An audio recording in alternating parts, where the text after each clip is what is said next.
안녕하십니까. 안녕하십니까. 네. 오늘은 조금 특별한 시간을 한번 가져보려고 합니다. 우리 리버티 코리아 포스트에서 영화 국제시장 표절 시비 재판 중이라는 기사가 지금 웹 출판이 되어서 거기에 대해 관련된 내용을 한번 우리 말씀을 좀 나누고자 일단 이 두 분을 초청했습니다.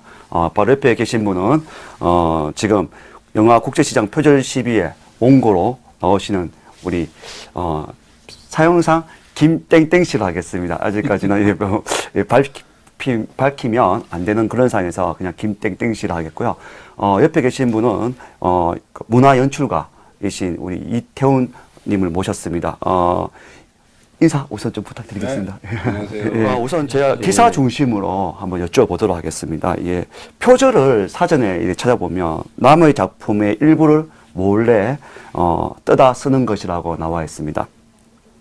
영화계에서 표절은 어떻게 일단은 나눌 수 있을까요? 우리 이태훈님 한번. 일단은 뭐 표절이라고 그러면은 뭐 음악이라든가 어떤 뭐 소설 이런 거랑은 다르게 네. 영화는 뭐 워낙 장르가 너무 넓다 보니까 뭐 대사 뭐 그리고 뭐 행동 네. 그리고 뭐 표현 방식 네. 뭐 그리고 영상으로 담는 어떤 그런 방법 네. 이런 게 다양하게 있다 보니까는 표절의 기준이 일단은 뭐 음악이라든가 어떤 뭐 미술 뭐 이런 것보다도 더 광범위하게 볼 수 있다고 이제 보이는데 네. 그거가 지금 우리나라 대한민국의 어떤 이 저작권법상 네. 영화에만해서만큼은 이렇게 확실하게 네. 법으로 이렇게 해놓은 게 아직은 없다고 지금 보고 있습니다. 그러니까는 어떻게 보면은 대형 제작사라든가 대형 배급사 아니면 뭐 그런 데서 요리조리 잘 피해 나갈 수 있는 어떤 그런 것도 어떤 그런 법의 테두리 안에서 잘 벗어나는 그래갖고 일단은 뭐 지금 뭐 막 이제 커가는 작가 신인 작가들한테도 어떻게 보면 기회도 많이 뭐 잃어버릴 수 있는 어떤 그런 것도 될 수도 있고 현재 지금 저작권법이 좀 그렇다고 봅니다. 영화 쪽에서는. 네. 그래서 좀 어떻게 보면 투명성이 좀 결여되지 않나라는 생각을 가져서 사실은 저희가 이제 기사를 쓰게 되는데요. 옆에 모신 분은 이제 아까 말씀드린 지금 영화 국제시장 표절 시비로 지금 재판을 내고 있는 김땡땡 씨라고 지금 제가 말씀을 드렸는데, 한번 그 과정을 한번 쭉 한번 말씀해 주십시오. 이 재판에 가게 된 그 과정을 한번 쭉 한번 말씀해 주십시오. 편하게 말씀해 주시면 될 것 같습니다.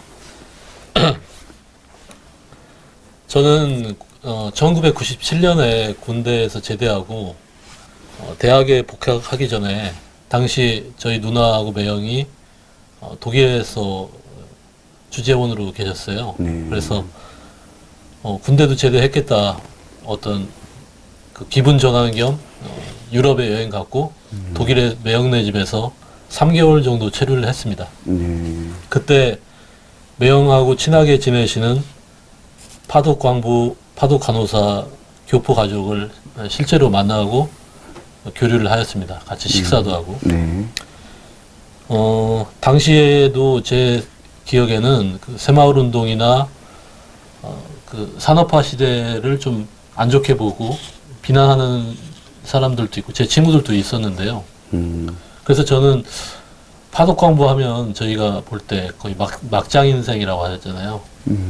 그래서 최하층 그 직업을 사신 분들은 그렇게 자기 인생을 힘들게 했던 그 시대를 좀 원망하거나 이렇게 볼 수도 있었을 것 같은데 실제 대화를 해보니까 원망보다는 우리나라 경제 발전에 자신들이 기여를 했다라는 자부심이 더 컸습니다.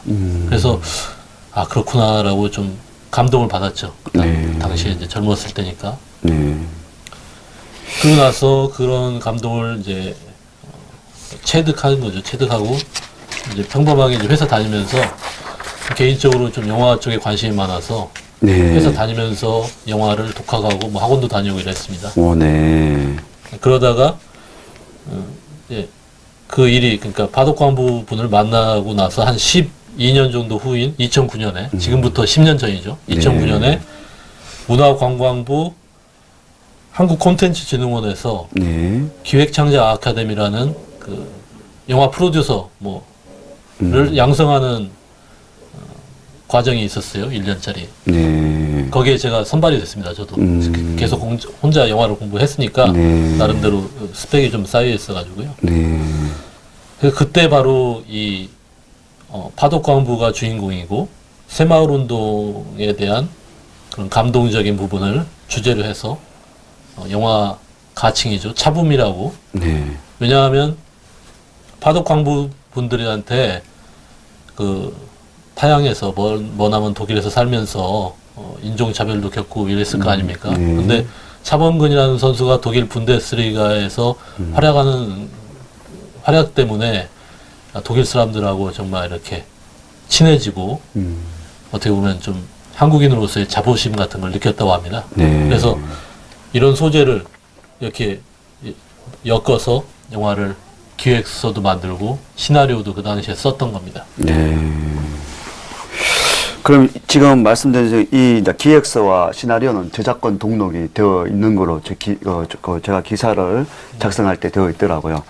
참고로 말하면 차붐 기획서는 이제 하고 그 차붐 시나리오는 지금 이게 C로 들어가더라고요. 이게 아마 시네마라서 뭐 C인지 모르겠지만 C-2090-007920으로 이 시나리오는 좀 등록이 되어 있는 걸로 알고 있습니다. 우선 소장을 한번 살펴보면 이렇게 지금 소장 재판 중이니까 소장을 한번 살펴보면 원고는 2009년 원고 기획서 및 시나리오를 제작하는 과정에서 지인으로부터 소개받은 이제 소외라는 이제 재판 외에 있는 소장 외에 있는 사람 김광식 감독을 소개받고 멘토링을 받고자 이렇게 했는데 김광식 감독하고는 개인적으로 친분이 많다고 들었습니다. 한번 어떤 관계인지 한번 말씀해 주십시오.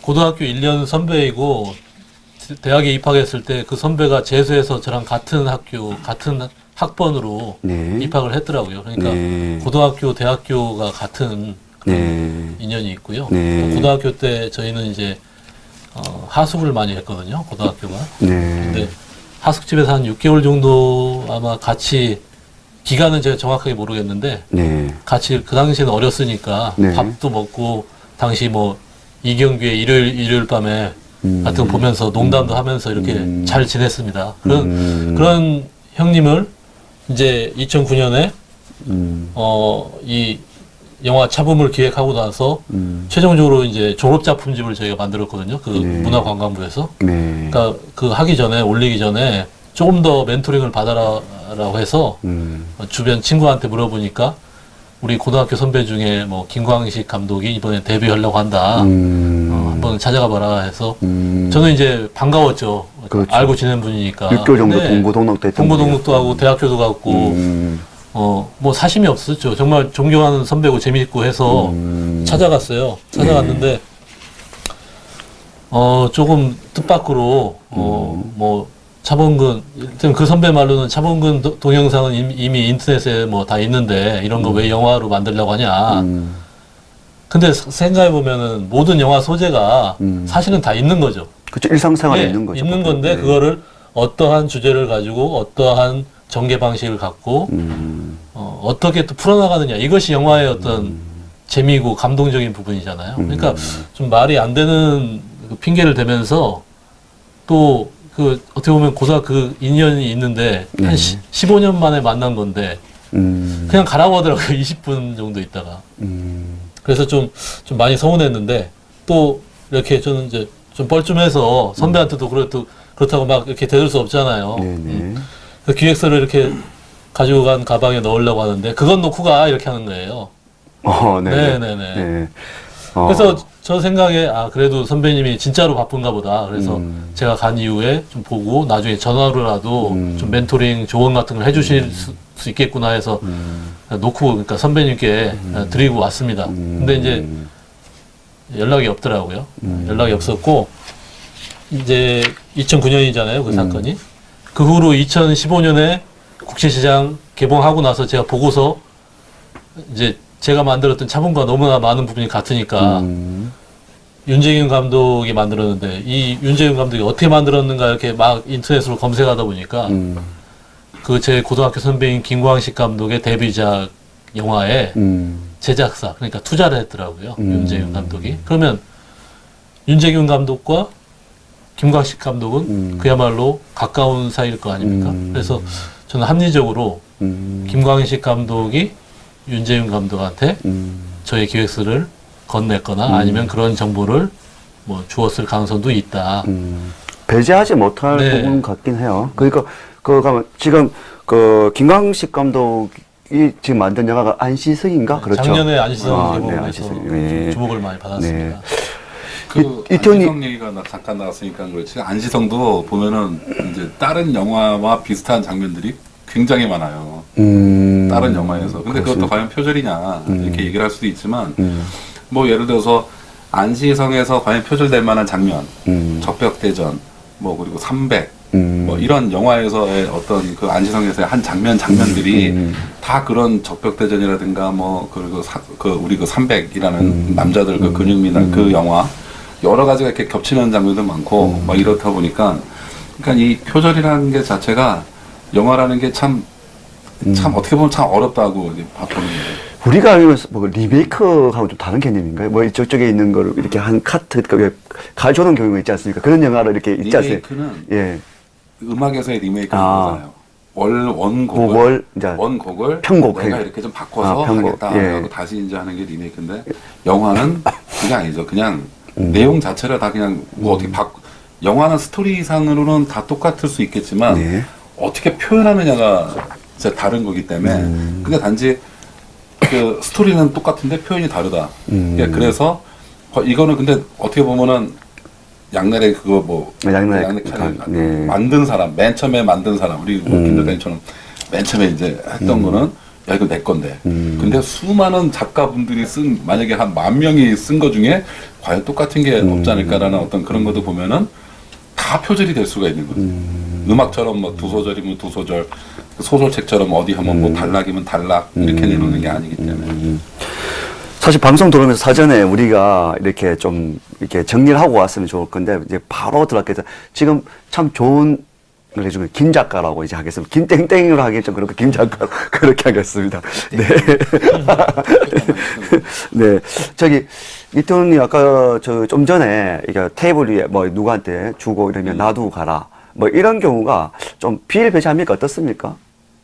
뭐 이런 말씀을 드리면은 이제 이걸 또 보시는 분들은 저 새끼 또 뭐냐 또 이런 거 할 수도 있겠지만 비일비재합니다. 비일비재하고 뭐 예를 들어서 뭐 저 같은 경우도 옛날에 뭐 한 2000년도 뭐 요때 이제 영화 만들려고 시나리오를 많이 이제 쓰고 했지만 그 시나리오를 이제 뭐 예를 들어서 지금 뭐 C 회사, L 회사, 뭐 그리고 뭐 아니면 창투사 이렇게 투자하는 데가 많지만 그쪽에서도 이 영화를 만들겠다고 어마어마한 뭐 시나리오라든가 기획서가 많이 들어올 거 아니에요. 네. 근데 과연 그 수백 편 되는 그 사람들이 받는 수백 편의 어떤 그런 시나리오라든가 기획서 안에 내게 과연 채택이 되겠느냐 하는 어떤 반문도 있지만 어떻게 보면 하나의 1%라도 어떤 기대감을 갖고 제출을 하는 건데 물론 안 되면 안 된다, 뭐 되면 됐다 말이 없어요. 네. 그리고 안 되면은 그거를 쓰지 말든가 해야 되는데 단지 우리가 그걸 맨 처음에 제출할 때 뭐 이 우리가 보통 흔히 보면 거기 한 줄 써 있잖아요. 뭐 본 이거 제출한 거는 귀사에 귀속됩니다. 네. 그러면은 안 됐으면은 만약에 안 된 거를 안 쓴다 그러면 상관없는데 안 됐은 거를 나중에라도 뭐 향후에 뭐 몇 년 지난 다음에 쓸 때는 그 그거를 쓴 원작자한테는 얘기를 해줘야 되는 게 맞는 거 아니냐. 네. 근데 얘기도 없이 그냥 도용나가고 쓰는 경우도 아마 비일비재한다고 봅니다. 사실 이번에 기사를 쓰게 된 계기가 아까 우리 이태훈 문화 연출가님께서 말씀하셨지만 젊은 친구들의 그러한 꿈과 야망을 이렇게 좀 쉽게 골리앗과 다윗과 골리앗 이런 식으로 좀 깔아뭉개는 그런 느낌을 받았어요. 그래서 기사를 쓰게 됐는데 지금 말씀하시는 거는 그 많은 사람들이 시나리오 작가들이 글을 쓰는데도 불구하고 몇 년이 지나서 혹 채택이 되더라도 연락을 줘서 당신께 채택이 되었습니다. 이렇게 해서 서로 상부상조하는 것이 아니고 그 사람한테는 그냥 얘기도 없이 그냥 쓴다는 말씀이잖아요. 야, 참 놀랍습니다. 이게 영화계에서 이런 일이 뭐 비일비재한지는 모르겠지만 지금 말씀 듣고 제가 상당히 좀 놀랐습니다. 그러니까는 뭐 그런 것도 있지만 또 이 영화심의위원회에서도 그 뭐랄까 영화를 이렇게 심의하는 규정에 있어서 네. 정부 그리고 정치 이념 이런 거를 많이 이제 하는 경우가 많거든요. 그래가지고 제가 뭐 예를 한번 잠깐 말씀을 드리면은 저희가 95년도, 네. 95년도인가 그때 이제 저희가 시나리오를 잘 이제 해갖고 영화를 막 만들려고 했어요. 근데 심의위원회에다가 딱 냈더니만 야, 이 딴 거 안 돼 하고 집어 던지더라고요, 시나리오를. 아, 던져요? 이 개새끼들이.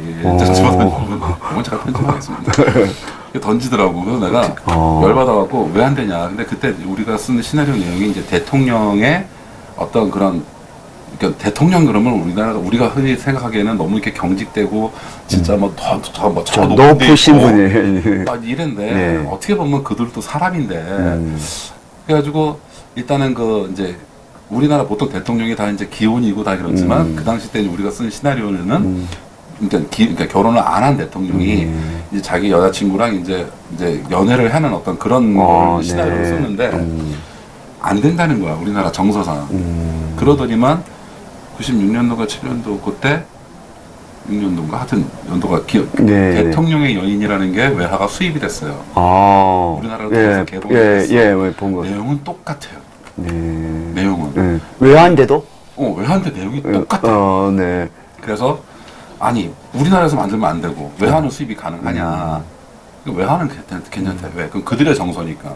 아니 트는 건 우리나라인데 그게 걔네가 외국에서 만들었다고 우리나라에서 트는데 왜 이게 무슨 소리냐 해가지고 하여튼 우리 거는 안 됐어요. 그래가지고 우리가 하도 화가 나갖고 다시 또 제출을 한 거예요. 그래가지고 그 뒤에 이제 영화를 이제 만들어 개봉을 했는데 그게 이제 우리 그 전만배 감독님이 우리 선배가 이제 한 거지만 피아노 치는 대통령이라고 네네. 안성기랑 예.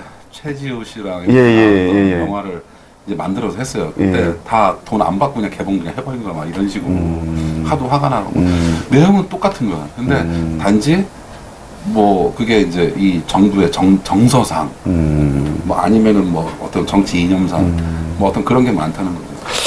사실 지금 이 부분에 지금 영화 국제시장이 지금 원고는 사실 좀 우리 김 작가님은 하실 얘기가 상당히 많으실 것 같아요. 왜냐하면 지금 그게 영화를 만들 때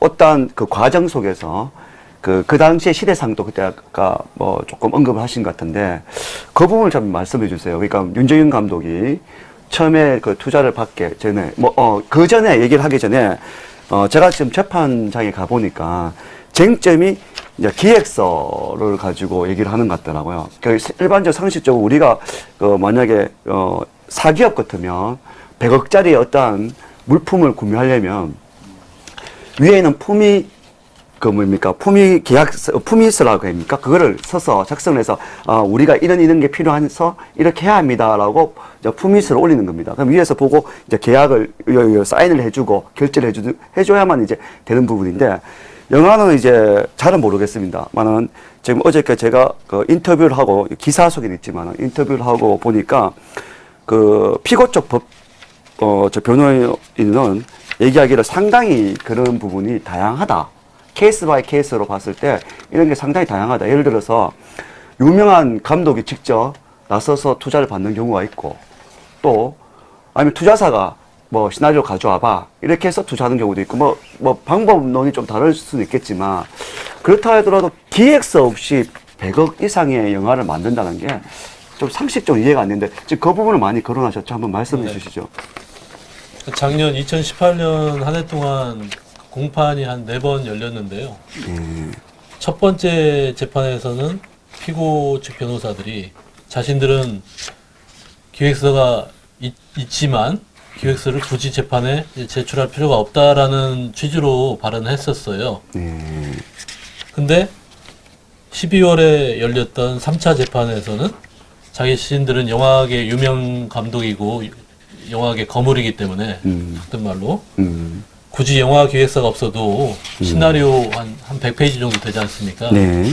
그걸 그냥 첨부해서 투자를 받았다. 그러니까 좀 이건 정말 그 법을 떠나서 상식에 맞지 않는 얘기라 제가 그때 재판정에서 발언 기회 얻어가지고 지금 피고들의 그런 말은 재판과 국민을 모독하는 언행이 아니냐라고 항의도 했었습니다. 했는데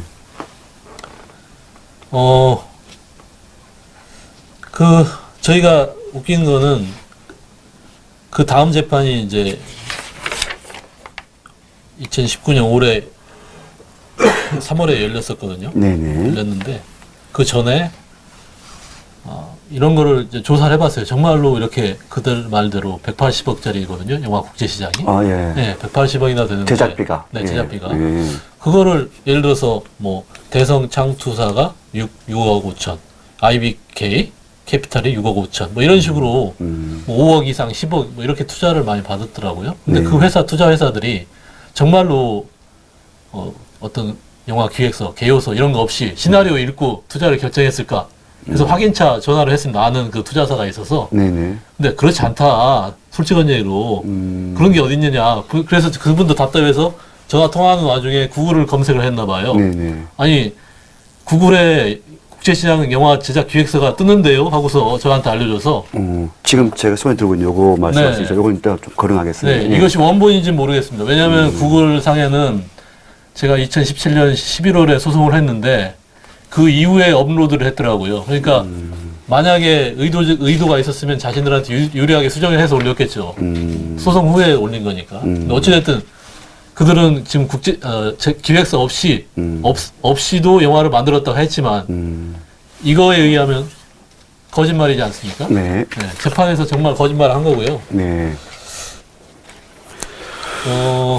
그래서 요걸 재판에 그러니까 3월에 한 달 전이죠. 한 달에 요걸 언급하니까 그때 피고 측 변호인은 너무 오래된 일이라 자신들이 기억이 나지 않는다. 그리고 혹시 자신들 어떤 그 제작사 만든 게 아니라 마케팅하는 협력회사에서 만들지 않았을까라는 좀 구차한 변명을 했습니다. 여기 JK 필름이라고 이렇게 딱 찍혀 그러게요. 있고 주소도 네. 적혀 있는데도 그렇게 네. 얘기했다면. 네, 네. 물론 그 재판은 저도 지혜차 이제 갔었는데 지금 제가 그 변호사님하고 어저께 기사에 있습니다. 그대로 다 올려드렸는데 변호사님께서 저한테 이렇게 말씀하셨거든요. 기획하는 영화가 있고요. 이게 제가 이제 이 180억이라 되는, 그러니까 100억 이상 되는 제작비가 되는 영화에서 어떤 기획서가 없다는 게 상식적으로 이해가 안 된다고 하니까 이렇게 말씀하셨어요. 기획하는 영화가 있고요. 감독이 너무 이름이 있는 경우에는 감독이 알아서 하는 경우가 있고요. 투자자가 가는 경우가 있고 오히려 계약자가 가는 경우가 있고요. 케이스 바이 케이스로 굉장히 다양합니다. 이 영화는 이미 CJ가 JK가 하는 영화 중에서 몇 편을 투자하겠다. 이렇게 서로가 이야기 된 상태에서 어떤 영화를 기획할지 CJ는 투자를 하기로 마음먹은 상태였고요. 그 배우가 누구인지 감독이 누구인지 굉장히 중요한 부분이었고 시나리오가 나온 상황이었고 따라서 기획서라는 것을 따로 만들 필요가 없고 지금 기자님께서 말씀하신 그 취지는 알겠는데요. 그 내부적으로 기획서를 만들면서 시놉시스를 작업부터 투자자에게 보고하는 경우도 있고요. 아예 패키징으로 끝난 상태에서 투자자를 물색하는 경우도 있습니다. 거꾸로 투자자가 투자를 할 테니 시나리오를 가지고 와봐라 이런 경우도 있고요. 경우에 따라서 다양합니다. 사실 저는 이 인터뷰를 할 때 전체적인 맥락 인터뷰 내용을 다 이렇게 적어놔 드렸습니다만은 기사에 조금 정확하게 저한테 이렇게 답변이 오지 않는다, 시원하게 오지 않는다고 들었어요. 이태원 문화연출관님 어떻습니까? 이래 기획서 없이 투자가 가능을 합니까? 아니면 어떻습니까? 말도 안 되는 소리고요. 네. 말도 안 되는 소리고. 그러니까는 암만 뭐 이름이 있는 분들이라도, 네. 암만 이름이 있는 분들이라도, 자 내가 이번에 뭐를 하려고 그래. 예. 그러면은 뭐 구두는 그렇게 할 수 있죠. 그래요? 그러면 우리가 한번 도와드릴게요. 네. 뭐 아니면 뭐 얼마 정도 투자 받으실 생각인데요.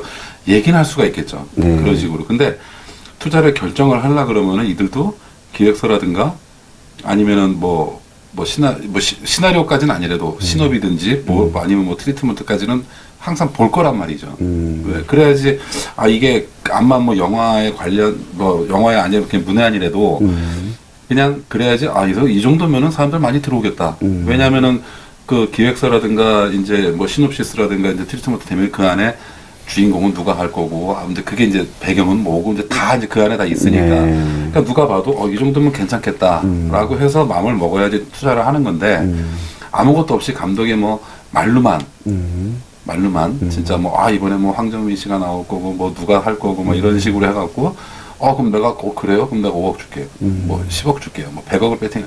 이런 거는 그렇게 쉽진 않다고 봅니다.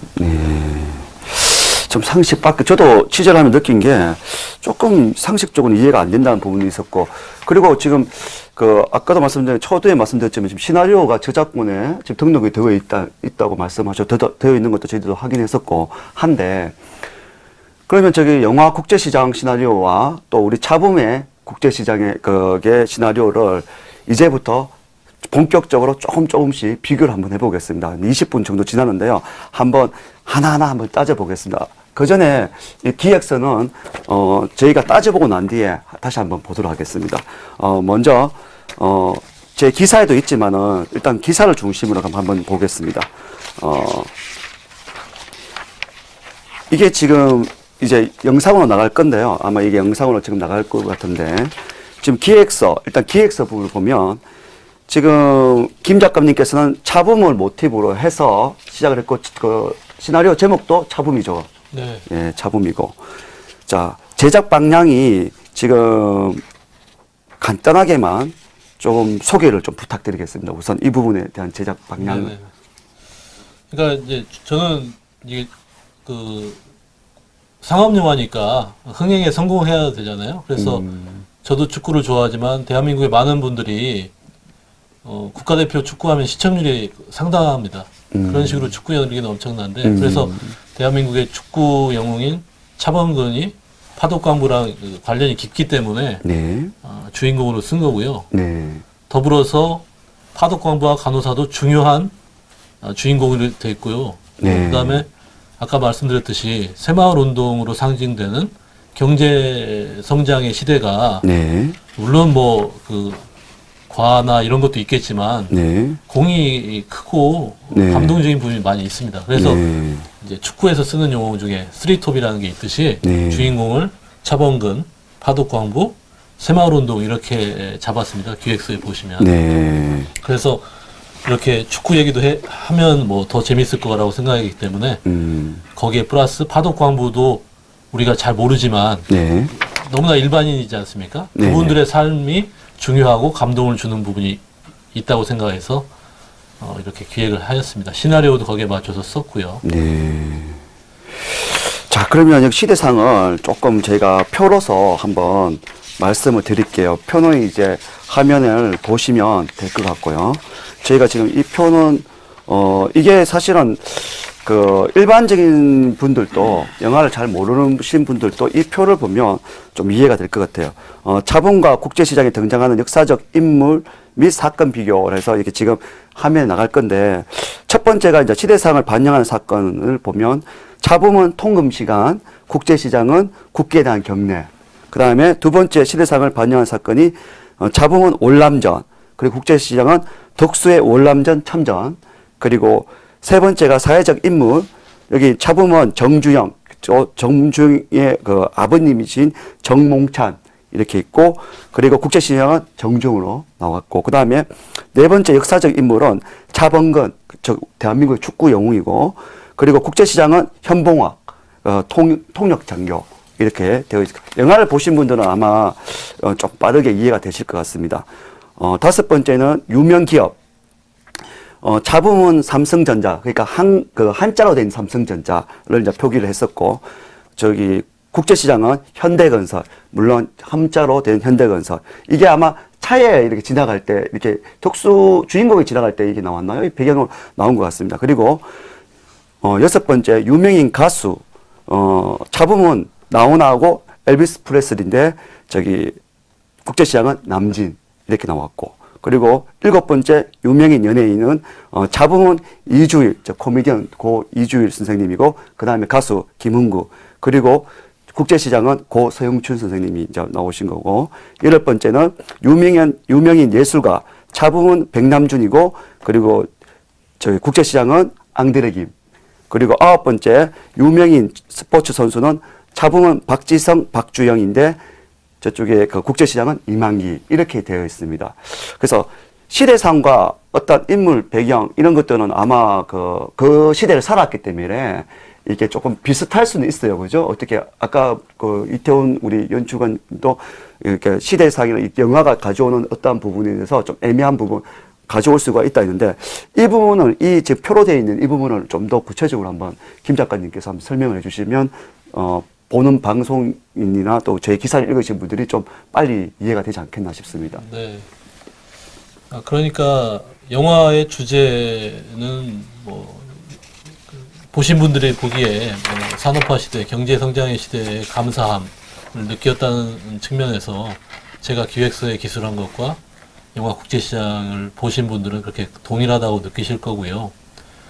뭐 주인공도 파독광부가 같고 파독간호사도 나오고 이런 것들만 같으면 저도 뭐 표절이라고까지는 못할 거예요. 근데 기획서와 시나리오에 써놨던 조금 전에 말씀하신 뭐 삼성전자 같은 경우 저는 저의 그 시나리오에는 주인공 파독광부가 이렇게 뛰어가는데 그 뒤로 삼성전자의 그 초창기 좀 촌스러운 거죠. 아직 그 세계적인 기업이 되기 전에 60년대, 70년대에 삼성전자 한자로 된 삼성전자 로고가 지나간다라고 이렇게 제가 썼는데요.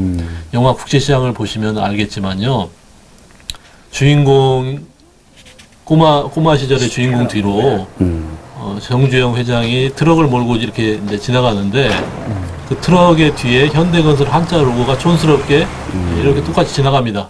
약간의 어떤 설정이 바뀌었을 뿐이지 전체적인 거는 이제 유사하다고 봐야 되는 거죠. 그리고 스포츠 선수도 저는 축구였으니까 박지성과 박주영에 나오는데 그냥 나오는 게 아니라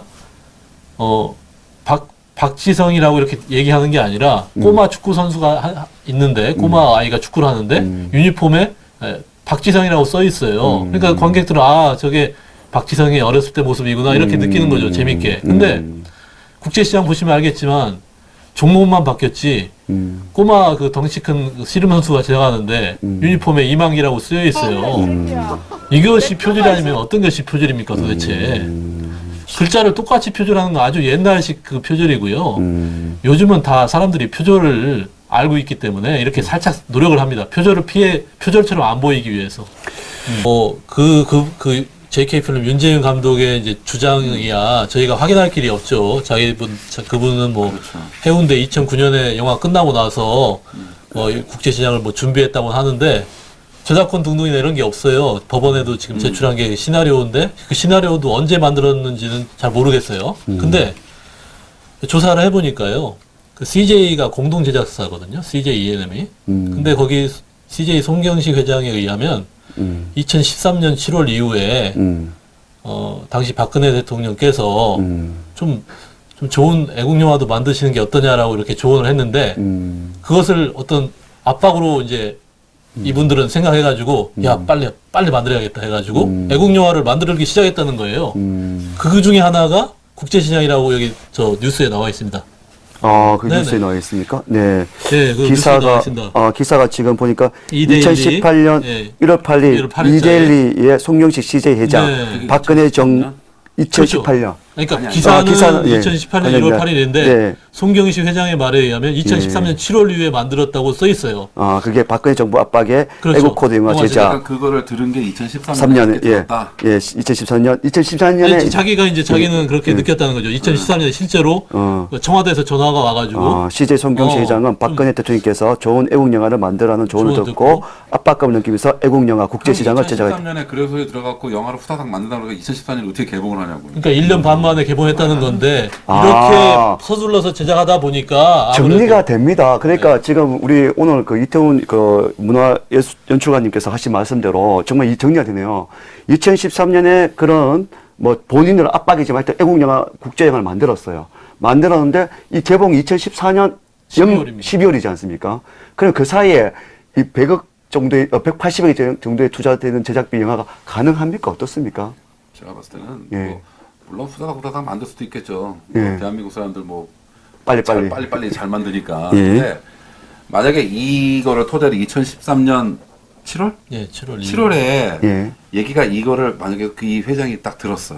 네. 그러면은 그거를 자기 밑에 직원들 불러 야 이거를 한번 만들어 봐. 네. 라고 했을 거 아니에요? 네. 그러면 네 알겠습니다 해갖고 만들기 시작해갖고 시나리오 공모를 하든지 아니면 CJ 안에서 자체적으로 있는 감독들한테 막 수소문을 하든지 네. 뭘 해야 될 거 아니야. 네, 연관된 네. 사람. 네. 그 기간이 뭐 1시간에 만들어지나요? 아니잖아. 그것도 몇 개월이 걸려. 네. 그러면 CJ에서 뭐 예를 들어서 아까 말한 대로 뭐 JK랑 뭐 계약이 어떻게 됐는지 모르겠지만 자 빨리 영화를 만들어봐. 그러면은 배우를 섭외를 할 때 네네.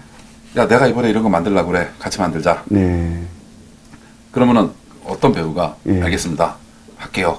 개런티도 정해줘야지. 네. 계약서도 써야지. 네. 영화를 보통 한번 만들려면 특히 국제시장 같은 경우는 주인공만 해도 한 조연출 주연만 네네. 해도 예. 한 30명은 넘는데 네. 그 사람들 하나씩 다 시나리오가 나와야지 그거를 주면서 그 배역이. 계약을 할 때는 네. 물론 감독 보고 계약을 하는 경우도 있어요. 네. 근데 보통 배우들이 시나리오를 다 봐요. 네. 왜 거기에 뭐 예를 들어서 옷 벗는 장면이 나오는지 뭐 키스를 몇 번을 하는지 예를 들어서 그러니까 이게 내 이미지에 맞는지 이걸 다 확인하려고 시나리오를 다 보고서 계약을 하거든.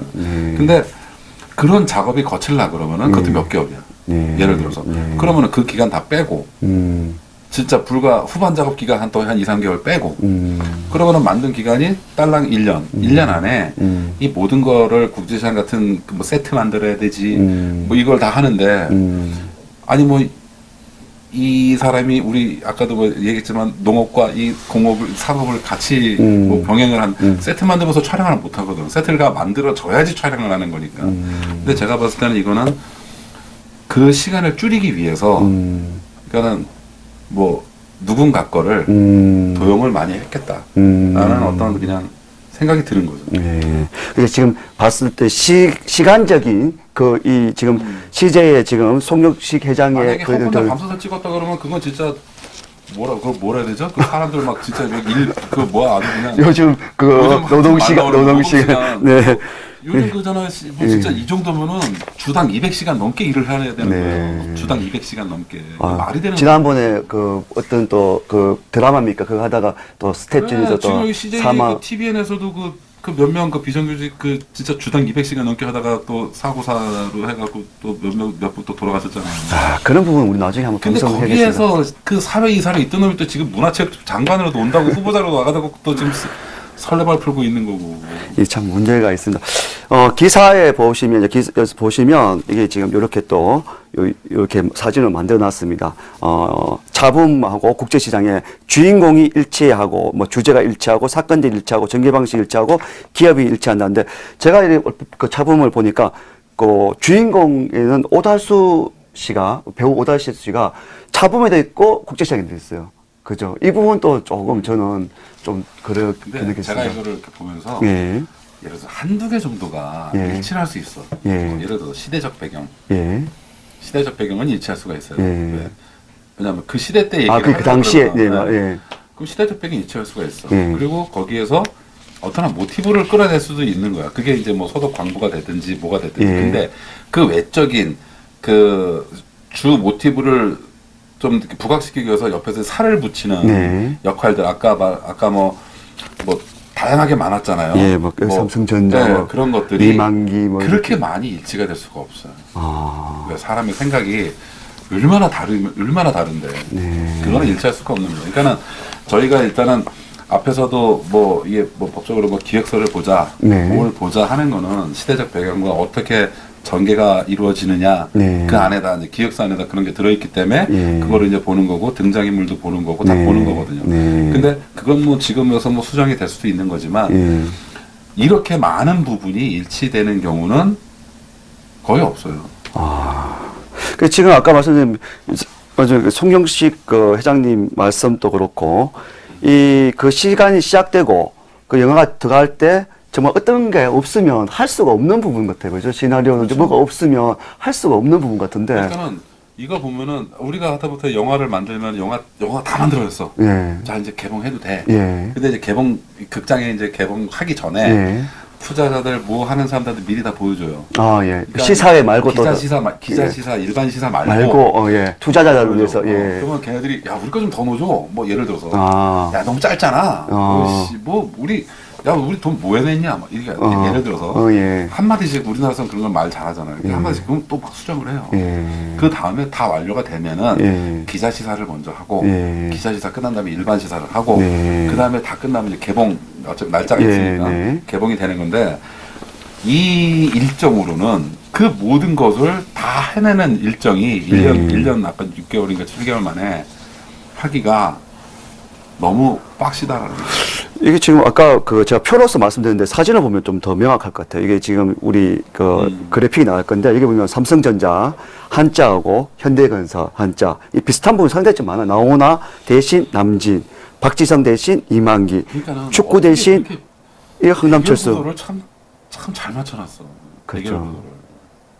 아, 이게 참 그렇습니다. 그래서 제가 지금 사실 우리가 이거 기획서를 여기 말씀드리기 전에 원고 김 작가님께서도 처음에 영화가 개봉됐을 때는 참 좋았다라고 얘기를 했었어요. 개인적으로는 박수도 치고 이렇게 했다는데 그런데 그 JTBC의 손스키 뉴스룸입니까? 거기에 이제 그 윤정인 감독이 나와서 하는 말을 보고 분노에 찼다고 했는데 그 부분을 좀 설명해 주시면 부탁드리겠습니다.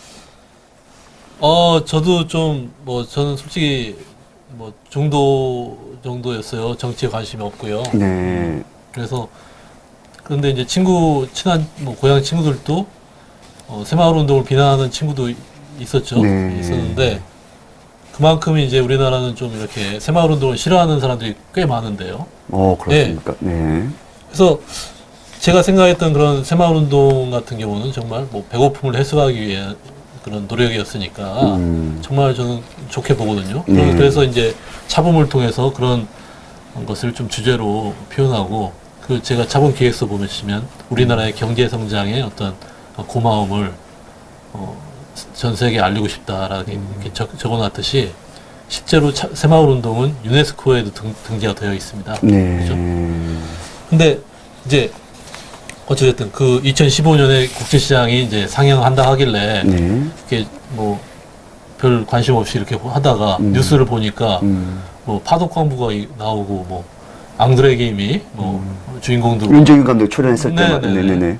그런 거 보니까 이거 제가 2009년에 음. 이미 벌써 한 6년 전이잖아요. 당시 기준으로 네네. 만들었던 기획서랑 많이 유사하다고 생각해서 극장에 가서 보고서는요. 네. 저도 그 감동받고 울기도 하고 아주 잘 봤습니다. 네. 그리고 든 생각이 기뻤습니다. 네. 왜냐하면 저랑 같이 새마을 운동을 긍정적으로 감사하는 표현의 영화를 만든 사람들이니까 아, 네. 최소한 저는 뭐 중도지만 약간 보수 성향도 있으니까 네, 뭐 네. 중도 보수 최소한 중도 보수겠다. 이렇게 따뜻한 영화잖아요. 가족 영화. 그렇죠. 그래서 이거는. 제가 이렇게 말하면 바쁘게 만들다가 원작자를 확인 못하고 했을 수도 있으니까 지금이라도 제가 원작자입니다라고 말하면 CJ나 윤재균 감독 측에서 저를 환영해 줄 줄 알았습니다. 아, 네. 정말로. 네. 네, 정말로 진짜 그렇게 해서 근데 이제 저는 중소기업에 먼저 전화하기는 좀 그래서 CJ 측에 먼저 전화를 했는데 네네. 반응이 냉담한 거예요.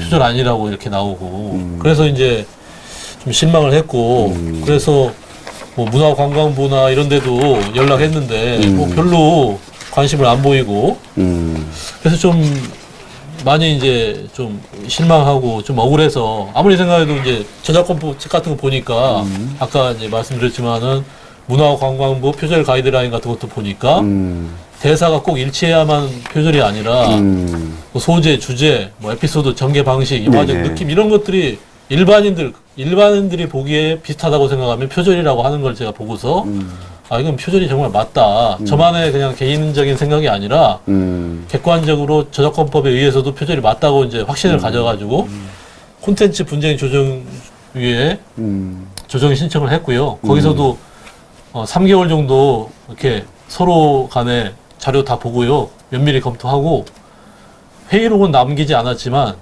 거기 조정위원장님께서 저작권 전문 변호사신데요. 그 부분도 좀 네, 길게 네, 좀 말씀해 주셔도 네, 네. 됩니다. 네. 저에게 여기 김 작가에게 그 CJ JK 필름한테 좀 호통까지 치시면서 거기 나온 참석한 대리 정도 돼 보이더라고요. 좀 젊은 분이. 네, 젊은 직원들한테 아니 여보세요 여기 저작권 등록도 해놓고 졸업작품집에도 있고 보면 뭐 많이 비슷한데 본인이 판사는 아니라 이걸 뭐 표준해달라고 법정으로 때릴 수는 없지만 이렇게 좀 좋게 풀어라. 예를 들어서 김 작가한테 장학금도 주고 김 작가한테 장학금도 주고 뭐 김 작가가 제가 가지고 있는 또 다른 컨텐츠도 있거든요. 제가 웹툰도 하고 이러니까 그런 곳에 좀 투자를 해주면서 좀 이렇게 상생해라. 여기 나오신 분들은 어린 분들이시니까 회사 돌아가서 사장 경영진한테 보고하고 일주일 후에 그 답변을 달라. 왜 좋게 좋은 방향으로 이렇게 하셨는데 일주일 후에 CJ나 JK 필름 쪽에서 아주 강하게 당시에는요. 예? 자신들은 법적으로 가면 백전백승이래요. 다 이긴대요. 그리고 이렇게 자꾸 이슈 제기하면은 저를 명예훼손까지 하겠다는 뭐 그런 말도 하면서 거절했습니다. 그 중재안은. 그래서 참 열이 받았어요. 이해가 안 됐고요. 아니 같이 이렇게 좋은 새마을운동을 감사하는 영화를 만들었는데 왜 그럴까? 근데 이제 저는 이게 제 일이니까 계속 지금 5년이지만 5년 동안 계속 추적을 했을 거 아닙니까? 소송은 2017년 11월에 했고, 근데 최근 그러니까 한 몇 달 전에 유튜브에서 뭐 펜앤마이크나 가로세로 연구소에서 CJ나 윤재균 감독이 뭐 죄송하지만 이걸 뭐 인형으로 제가 싸우려는 건 아닙니다. 좌파라고 이렇게 말씀하시더라고요. 네, 유튜브 방송에서. 저는 그 얘기 듣고서 아 그러면 좀 이해가 된다. 왜냐하면 새마을운동이라는 콘텐츠는 보는 사람에 따라서 이렇게 되게 싫게 볼 수도 있잖아요. 그럼 만약에 좌파라면 새마을운동을 되게 싫어하겠구나. 그러니까 저랑 타협하기를 거부하겠구나라고 이해가 됐어요. 왜 이게 보시면 윤재윤 감독 같은 경우 손석희 앵커죠. 손석희 앵커랑 이렇게 인터뷰하는 게 있는데요. 인터넷에 보면 이 영화가 누가 봐도 이거는 애국 영화잖아요. 보수 영화라고 그렇죠. 이렇게 다 누가 그래서 1,000만이 넘었습니다. 보수도 애국 영화라고 생각하고 심지어 뭐 진보나 뭐 좌파 세력에서도 이 영화 보수다라고 비판까지 하지 않습니까? 근데 만든 윤재윤 감독 본인이 손석희 앵커한테 이렇게 웃으면서 아 이건 정치 영화 아니고 이념 영화 아니고 그냥 가족 영화다 이렇게 말하는데 너무 비겁한 것 같습니다. 그 영상은 지금 바로 한번 보시겠습니다. 뭐 이른바 이제 보수 영화다 그런 얘기도 나오고 뭐 애국자들이 본다. 그리고 또 그 어느 평론가는 물론 이제 그게 오해라고 이제 얘기가 나왔습니다만 뭐 토 나온다. 근데 그 이 영화를 가지고 한 얘기는 아니라고 이미 얘기가 나왔습니다. 예, 그러니까 어떤 사회 분위기 이런 것들에 대한 비평 이런 차원에서 그 얘기가 나오긴 했습니다만은 그래서 이게 하여간 우리 사회는 요즘 뭐 껐떡하면 바로 그냥 진영 논리가 되어버리니까 그런 상황에 대해서는 어떻게 받아들이십니까? 이 영화는 가족 영화로 만들고 싶었어요. 그래서 요즘 모든 많은 분들이 영화는 젊은이들의 전형적인 소유물이라고 이 손경식 씨를 그동안에 우리는 재계의 지도자 이런 사람들을 비판하지 않는 것이 일종의 예의 같은 것이었는데 이 손경식 CJ그룹 회장은 비판받아 마땅하죠. 지금 이 박용만 회장도 그렇고 손경식 회장도 막 이 정부가 규제 완화도 안 하고 최저임금은 너무 급진적으로 올리고 노동조합하고 한패가 되어 있고 하다고 불만들을 막 이렇게 내뿜는데 제가 이 박용만이나 손경식 양 회장에게 하고 싶은 얘기는 그럴 줄 몰랐다는 거예요. 예를 들어 손경식 회장이 속한 CJ는 웰컴 투 동막골 요즘 비정규직으로 말 많은 카터 영화 비정규직 정규직으로 전환해 주라고 그 완전히 선동하는 카트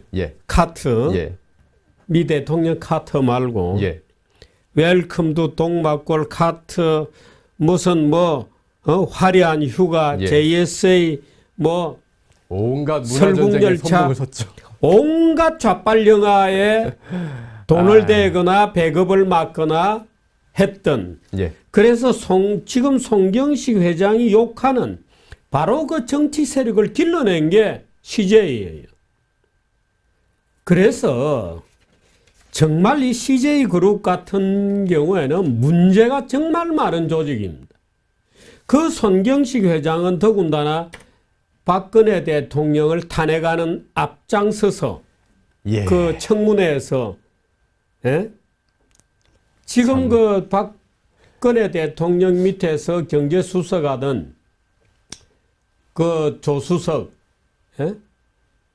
그 경제수석이 지금 대법원까지 아직 재판 중이거든요. CJ그룹 경영에 개입했다는 이유로 그거를 막 증언을 하고 신나서 고자질하는 표정으로 떠들었던 장본인이 송경식이에요. CJ의 추락이에요. 그러니까요. 정치 영화, 그것도 현 정부 입맛에 맞는 영화들 많이 만들었거든요. 골든 슬럼버, 공작, 그리고 PMC 더 벙커. 아, 그렇죠. 이것도 뭐 그러니까 결국은 남북 문제잖아요. 다. 그렇죠. 네. 그러고 난 사실 저는 이 얘기 참 많이 하고 싶은 게 왜 항상 뭐 어차피 기대도 안 하고 있습니다만 항상 영화에서 그 뭔가 이렇게 부정한 정치 세력은 꼭 어느 당이라고 얘기 안 해도 누가 봐도 그냥 지금 얘기하는 자유한국당 혹은 새누리당을 연상하는 그런 이미지로 꼭 만들더라고요. 우파 정부 시절에는 국제시장 같은 거 만들어요. 하지만 좌파 정부가 되니까 이런 영화 국가부도의 날 같은 거 만든 거예요. 그래서 이제 CJ의 좀 기본적인 영화 제작 인력들은 그 쉽게 얘기해서 좌파들이 많아요. 그리고 프로듀서들도 보면은 운동권 전력이었던 분들도 많고, 그래서 기본적으로 그룹 자체의 기획은 자연스럽게 좌파도 돼요. 네. 지금 말씀하신 좀 전에 그 영상 보기 전에 말씀하신 우리 김 작가님께서 콘텐츠 분쟁 조정위원회 조정 절차를 제가 조금 안내해드리면 소장에 있습니다. 원고는 2015년 2월 12일 콘텐츠 분쟁 조정위원회의 피고들이 원고 기획서 및 시나리오에 대한 원고의 저작권을 침해하여 이 사건을 영화를 제작한 것에 대해 문제 제기를 하였습니다. 그래서 증거도 있고요. 콘텐츠 분쟁 조정위는 2015년 4월 24일 원고와 피고들 간의 조정을 개최하고 원만한 합의를 이끌어내기 위해 피고들에게 원고에게 장학금을 지급하거나 원고가 보유한 다른 작품에 투자할 것을 조정안으로 제시했지만 피고들은 아까 좀 전에 말씀하신 대로 1차에 그것도 없이 그냥 해보면 해볼 테라 하고서 그냥 무마시켰다는 얘기입니다. 그래서 제가 표절이 정확히 무슨 말씀인가, 무슨 얘기인가 해서 기사에는 있습니다만 한번 읽어드리겠습니다. 문화관광부에서 만든 표절 가이드가 2007년에 출간된 게 있습니다. 여기에 한번 보면 단순히 시나리오상의 대사가 서로 일치하여야만 표절인 것이 아니라 대사, 등장인물, 플롯, 사건의 전개 과정, 분위기, 전개 속도 등 여러 요소를 종합적으로 비교하여 비슷하면 표절이라고 한다. 이렇게 따지면은 지금 여기서 비슷한 건 대사는 제가 시나리오를 좀 더 살펴봐야겠지만 등장인물이나 플롯이나 사건의 전개 과정이나 분위기나 이런 것들이 다 표절 아닙니까? 먼저 만든 놈이 임자예요. 그런 거 보면. 왜? 그러면 나중에 그 유사한 게 안 나오겠어요. 예.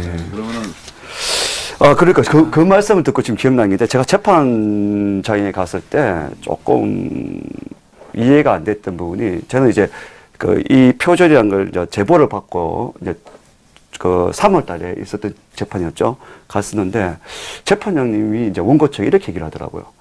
영상을 만든 게 있냐고 묻더라고요. 그 순간 제가 너무 당황스럽긴 게 이게 뭐 꽁트나 뭐 학교의 학예도 아니고 이 영화인데 영상을 만들 수 있으면 아까 그러면 우리 이태원 문화 연출가님처럼 먼저 만든 게 임자니까 그게 표절인 게 아니니까 확인 불능인데 그렇게 되니까 지금 기획서나 시나리오를 가지고 표절을 따지는 건데 영상을 얘기하기가 저는 순간적으로 너무 당황했었거든요. 그때 심정 어땠었습니까? 저도 좀 정말 당황스러워서 발언권을 얻어서 판사님께 설명을 했습니다. 여기 이제 보시면 아까도 말씀드렸는지 모르겠는데 피고들은 이제 그때가 지난달 3월이 공판 네 번째 공판이었는데 네. 그때까지 기획서 처음에는 있어도 못 내겠다고 하다가 자기들은 유명 감독이라 기획서 없이도 투자 받았다고 했었잖아요. 그리고 구글에서 이렇게 기획서 다운받아서 보여주니까 잘 기억이 안 난다. 이런 부분을 할 때 사실은 이제 지난달에 판사님은 인사 시즌 때문에 새로 바뀌신 판사님이셨어요. 네. 그래서 저는 이제 말씀을 드렸죠. 판사님, 그거는 웹툰 작가들이 굳이 영상을 만들어야 되는 게 아니라 웹툰이 있으면 그거를 정식 판권으로 사서 영화를 만들지 않습니까? 소설도 마찬가지고. 저한테 영상은 당연히 없습니다. 영화 하나 만드는데 180억인데 제가 그렇게 무슨 돈이 있어서 영상을 만들겠습니까? 그래서 저는 제 기획서랑 저쪽 피고 측의 기획서를 비교하면 기획서 단계에서는 많은 부분이 일치할 것이기 때문에 계속 재판 초기부터 기획서를 내라고 이제 주장을 하고 있는 것입니다. 라고 했더니 이제 그제서야 판사님도 좀 고개를 끄덕이시면서 네, 그때 기획서를 보자고 그때 말씀. 피고들한테 약간 좀 호통도 치시면서 아니 왜 이렇게 기획서를 아직도 안 냈느냐라고 이제 여쭤보셨고요. 그리고 또 좀 서운했던 점은 그 전에 판사님은 2018년 동안 했던 판사님은 초기에는 그 판사님도 마찬가지로 저 피고 측 상대로 기획서를 왜 안 냈느냐 안 내면 우리가 강제로라도 뭐 문서 제출 명령인가? 예, 그걸 그걸로라도 하신다고 하셨잖아요. 기획서를 좀 봐야겠다라고 하셨는데 한 달 후엔가 열렸던 재판에 저는 이제 희망을 갖고 갔는데 판사님이 이렇게 좀 바뀌신 거예요. CJ 측에 이렇게 좀 이런 말은 좀 그렇지만 뭐 회유당한 느낌으로 이제 그러니까 기획서 내 뭐 없으면 할 수 없죠 뭐 이런 식으로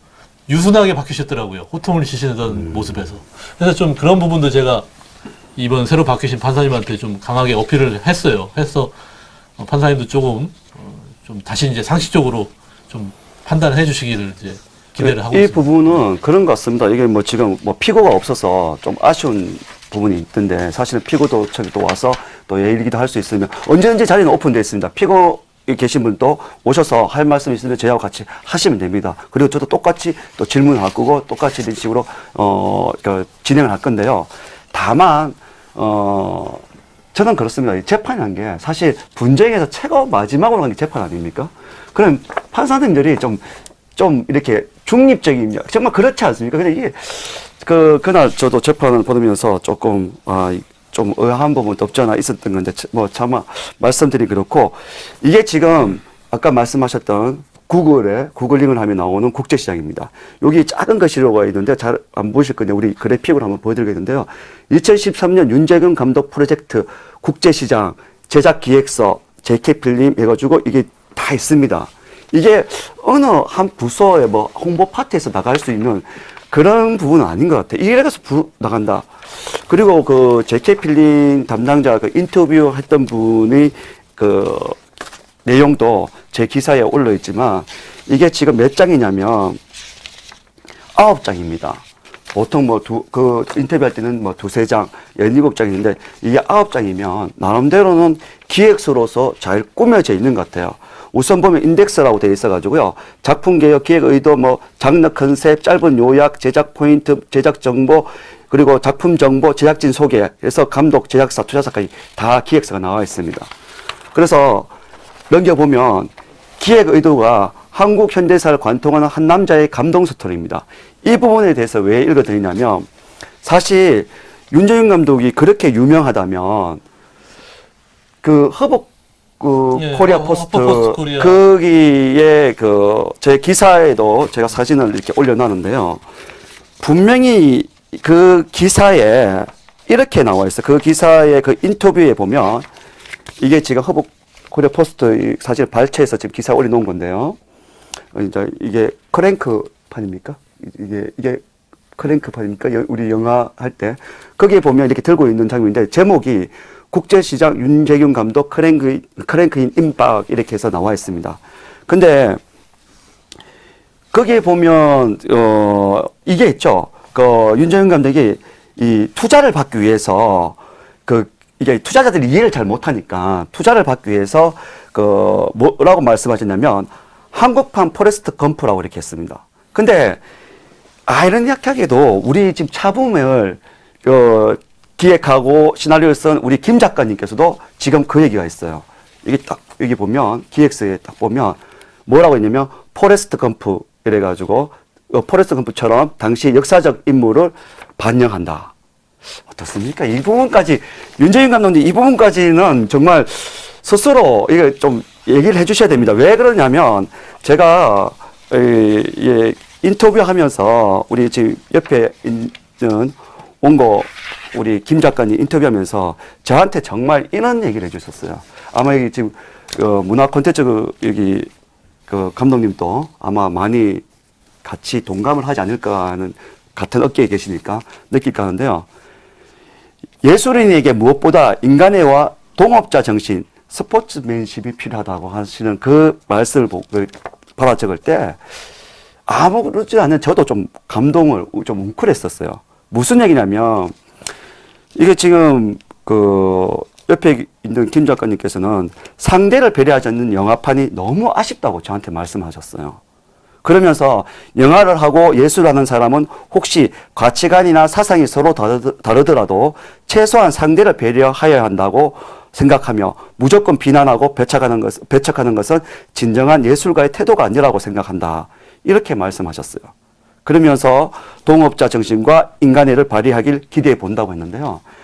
이렇게 포레스트 컴프라고 이렇게 이 차분 기획서에 있는 거 가지고 이게 2014년 12월 23일 날 그 허프 포스트 코리아 우리 리버티 코리아 포스트하고 이름도 비슷한 이 허프 포스트 코리아에 2014년 12월 23일에 이렇게 인터뷰를 하시지 않았습니까? 본인께서 포레스트 컴프란 말이 갑자기 나왔다라고 그렇게 당당하게 말씀하실 수 있을는지도 저는 한번 묻고 싶고요. 괜찮습니다. 윤정희 감독도 여기 오셔가지고 이 방송 보시고 저한테 그건 이렇습니다라고 얘기를 하면 충분히 우린 자리를 마련해 드릴 겁니다. 오셔서 말씀하시고요. 이런 부분들이 솔직히 이렇게 쉬어보면 이제 시간이 좀 많이 흘렀는데요. 종합적으로 이렇게 거쳐보면 이태원 문화예술 감독 어떻습니까?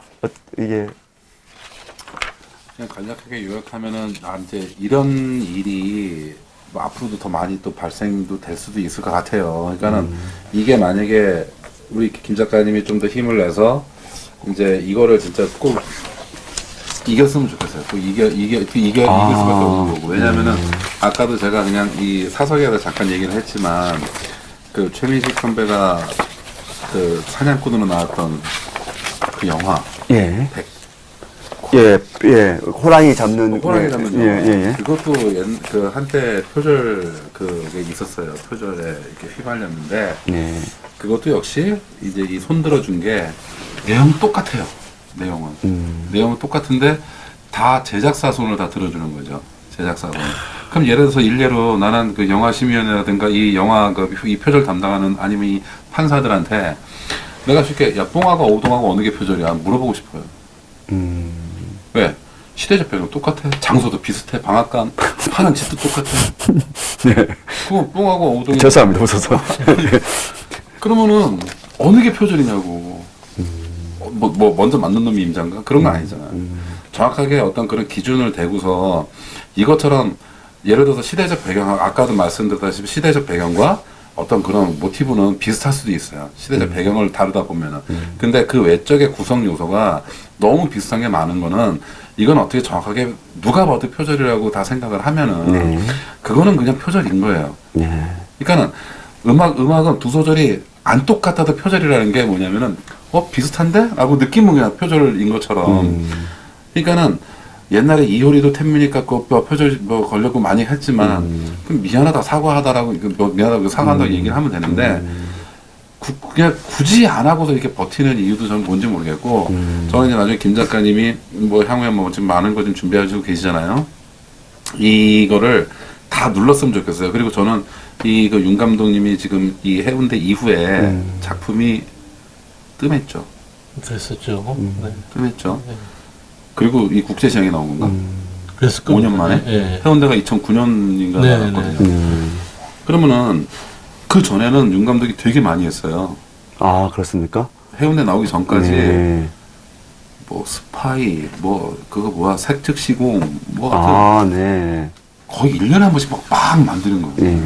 그럼 국제시장도 그런 투들에서 1년에 한 번씩 만드는 건가? 얘기가 된 거죠. 근데 국제시장과 색특시공은 이게 다르다고 스케일이. 색특시공은 만들 수 있어요, 1년 안에. 근데 국제시장을 1년 안에는 만들기가 투자 스케일이 다르고 들어간 금액도 다르고 투자 금액도 다르고 그리고 CG도 다르고 그러니까는 이거는 좀 문제가 있다고 생각하면은 합리적인 의심을 갖고서 우리 국민들이 얘기를 하는 거고 합리적 의심으로 지금 저희도 방송을 하는 거기 때문에 JK 필름 쪽에서도 이거에 대한 명확한 늦었으니까 미안하다 늦어서라도 한마디 이렇게 해주셨으면 좋겠어요. 그 김 감독님께서도 윤 감독님한테 직접 대놓고 말씀하신 게 아니기 때문에 말씀하셨나요? 학교 선배님 김형식 선배님에 대한 얘기를 그러니까, 하신 아니 것 같습니다. 예. 윤정희 감독한테 뭐 대놓고 얘기를 재판에 나온 적이 없어서 그러니까 없습니다. 그러니까 이거에 대해서도 얘기한 적이 없잖아요. 차범에 대해서도. 네. 그렇죠. 이걸 뭐 그러니까는 지금 추정되는 인물이 김광식 윤 감독이나 감독은 김광식 감독한테 들어서 그냥 자기는 그냥 나는 들은 적 없어 하고 발뺌할 수도 있어요. 어떻게 보면 제3자 입장에서 봤을 때. 그러나 직접적으로 김 작가님한테 들은 김광식 감독은 내가 이거를 윤 감독한테 얘기를 했는데 윤 감독이 이걸 아마 모티브를 쓴 것 같다. 양심 선언을 진짜 해주시면 좋죠. 양심선언이라도 한번 해주면은 우리 김 작가님뿐만 아닌 이렇게 앞으로의 이 영화판에 들어오고 싶어하는 아니면 꼭 영화뿐만 아니라 드라마도 똑같고 다 똑같은 거예요. 문화 쪽은. 네. 그러다 보니까는 그런 분들한테도 좀 힘을 주실 수 있으면은 이 김광식 감독님은 어떻게 보면은 그때 상황을 하다못해 조금이라도 양심선언이라도 해줬으면 하는 바람입니다. 글쎄요, 저 이제 마지막으로 우리 원고 김 작가님한테 말씀드리기 전에 제가 좀 정리하면 이태원 감독님 말씀이 맞는 것 같아요. 그 사실 뭐 이 듣고 안 듣고 떠나가지고 아까 저희 그 좀 전에 드렸던 그 허브 코리아 포스트의 포레스트 검프라는 그 부분은 참 그렇습니다. 이 분명히 이쪽에 차범의 그 기획서에 있는 그 문구 엄청 강조를 했습니다. 차별화 포인트로. 네. 여기서 제가 덧붙이고 싶은 거는 연출가고 감독이면은 설명을 못해서 한국판 포레스트 검프 이렇게 얘기 안 해요. 아, 네. 내가 연출가고 내가 감독이면은 네. 이 사람을 설득하기 위해서 이거는 정확하게 막 어두쉽게 막 얘기를 하지. 네. 상대방이 이해를 못한다고 그냥 쉽게 한국판 포레스트 검프입니다. 그거 그렇게 얘기 안 합니다. 얼마나 감독들. 그러니까 본인이 정말 심력 있게 기울였으면 본인이 했던 얘기를 그대로 맞아요. 하신다는 그리고 말씀이시죠? CJ 쪽이라든가 딴 데서도 얘기하는 게 뭐 유명한 감독한테는 뭐 그냥 뭐 암암리에 투자가 가능하다? 그러면 안 유명한 감독은 뭐 영화 찍지 말라는 건가? 그거는 그들이 그렇게 얘기하면 안 되는 거죠. 대기업으로서. 아, 정말 중요한 말씀 주신 것 같아요. 지금 사실 오늘 기사를 중심으로 우리가 지금 이 방송을 하지만 사실 좀 전에도 우리 이태원 문화 그 연출가님께서도 말씀하셨지만 정말 들어오려고 하는 이 영화계에 들어오려고 하는 젊은 청춘들에게도 꿈과 희망을 줘야 되지 않느냐는 겁니다. 끝으로 우리 원고 김 작가님도 한번 말씀해 주시죠. 네, 이 과정을 2015년부터 어떻게 보면 계속 진실을 밝히려고 많은 분들을 만났는데요. 지금 이게 벌어진 것이 2009년에 문화관광부 콘텐츠진흥원이라는 정부 기관에서 이걸 했던 거거든요. 되게 믿고 갔던 거죠. 근데 거기에 CJ의 본부장급 이상, 나중에는 대표까지 승진했더라고요.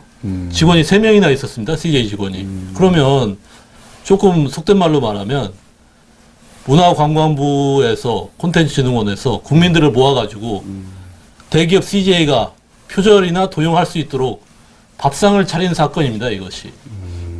네. 근데 이것을 좀 도와달라고 하니까 문화관광부에서는 또 모른 척해요. 네, 모른 척하고 좀 그렇다면 문화관광부에서도 이런 거를 재발 방지 대책이라든가 이거 지금 대기업 상대로 표절 소송이 한다는 게 쉽지 않다는 거 아실 겁니다. 네, 그러니까 뭐 그동안의 소송 비용 지원이라든가 뭐 생계비를 좀 지원해 준다든가 이렇게 하셔야지. 안 그러면 이게 문화 콘텐츠가 발전하겠습니까? 대기업 중심으로만 콘텐츠가 발전하는 것은 말이 안 되는 것이죠. 네, 그래서 이런 부분은 국회 쪽에서도 입법적으로 이 지원 대책 같은 거를 좀 해주시면 큰 저뿐만 아니라 앞으로의 젊은이들 그냥 가진 게 없고 이 목표는 있고 이 지식이 있는 젊은이들이 하나의 이것이 희망이 될 수 있지 않겠습니까? 그런 안전한 장치가 구축이 되면요. 그런 것을 부탁드리고 싶습니다. 정말 좋은 말씀 하신 것 같아요. 이 두 분은 어떻게 보면 지식 산업에 어떤 몸을 담고 있고 또 앞으로 행할 분들인데 지금 방송을 보시면 아시겠지만 사실 젊게 보일 거예요. 지금 우리 방송을 보시는 분은 40대들이 나와서 지금 이렇게 얘기를 하고 있습니다. 이게 또 정치적으로 흘러갈 수도 있지만 지금 이 영화계에 지금 이 독과점이 워낙 심하잖아요. 네. 저 영화 얘기가 나왔으니까 얘기인데 지금 우리 이 영화 제작 배급사가 이제 대표적으로 보면 이제 C 회사, L 회사 그리고 M 회사. 저 창투사 아까 말씀하신 아니요. 제작사가. 네. M 영화관이라든가 이렇게 세 개가 지금 가장 큰데 이 세 개가 이 대한민국 안에서 이 영화 이 이 뭐랄까 우리가 보통 얘기했죠. 상영 영화 개봉가. 상영 관수를 예. 차지하고 아, 있는 네. 퍼센트 98%입니다. 98%. 그러면은 문화라는 게 어떤 창작의 자유도 있고 표현도 있고 내가 낸 작품을 막 이렇게 뭐 무대 위에 올리든 필름에 올리든 상영관에 올리든 올려야 되는데 이 세 개의 회사가 98%를 대한민국을 다 갖고 있고 이 독과점을 하고 있기 때문에 만약에 예를 들어서 뭐 독립영화 찍는 분도 많지 않겠지만 독립영화로도 많이 못 나오는 이유가 독립영화도 한정이 돼 있는 거예요. 그런 식으로도. 그러니 상업영화는 오죽하겠냐고요. 이 경쟁이. 그런데 내 거 좀 영화로 좀 채택해 주세요. 낸 시나리오들이 이게 쓰레기통으로 갔는지 아니면 얘네들이 향후에 10년 뒤에 써먹을 건지 어쨌든 모르는 상황에서 신인들이라든가 그 꿈을 키우는 사람들은 많다는 거죠. 근데 거기다가 이제 정권으로 정책이 잠깐 하자면은 지금 이제 문광부 후보로 나온 네. 박양우 지금 후보자가 지금 CJ 사회이사란 말이죠. 네. 그렇게 되면은 또 한쪽으로 또 편균이 또 이렇게 또 편중이 될 수 편중이 있는. 되거나 또 영화판에만 또 너무 또 거기도 힘이 또 실리지 않을까라는 어떤 그런 우려도 있어갖고. 아, 그렇겠네. 문화라는 게 영화만 있는 게 아니고 네, 드라마나 또 음악. 많이 또 쏠릴 수가 있는 아, 것도 있고. 네. 그러니까 그런 걸 다 떠나서 일단 문화라는 거는 진짜 말 그대로 이 자유 대한민국에서 자유를 표현하는 게 가장 이 문화가 맞습니다. 제 1순위인데 융성도 해주고 말입니다. 지금 그렇게. 이걸 자꾸 억제시키고 대기업의 행포로 아니면 그래갖고 자꾸 이 꿈을 짓밟는 거는 좀 아니라고 생각합니다. 네, 이 방송 보신 분들, 우리 많은 애청자분들께서 아마 스스로 판단했을 겁니다. 영화 국제시장 표절 시비 재판 중인데요. 선고가 1심 선고죠. 1심 선고가 4월 19일입니다.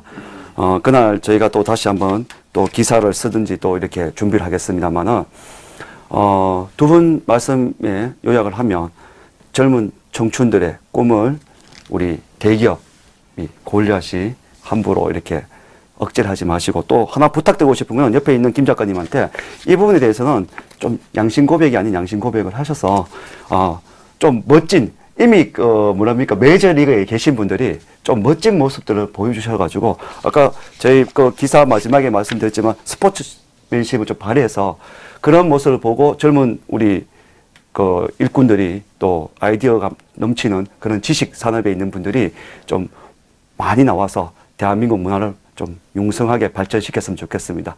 오늘 좀 긴 시간의 방송이었습니다. 오늘 이 정도로 하고 다음에 또 한번 기회가 되면 모시겠습니다. 끝으로 우리 이태원 문화 연출가 감독님께서 화가 나셔서 또 조금 그래서 좀 격한 말씀을 하시긴 했는데요. 그건 시청자 분께서 양해를 좀 부탁드리겠고요. 그리고 끝으로 피고 측인 JK필름이나 CJ 쪽에서 CJ에서 오시면 언제든지 자리를 마련해 드리겠습니다. 오셔서 저희와 함께 또 얘기를 나누어서 과연 또 그쪽에 또 하시고 싶은 말씀은 또 자유롭게 하실 수 있도록 하겠습니다. 오늘 이 정도에서 마치도록 하겠습니다. 감사합니다. 네, 감사합니다.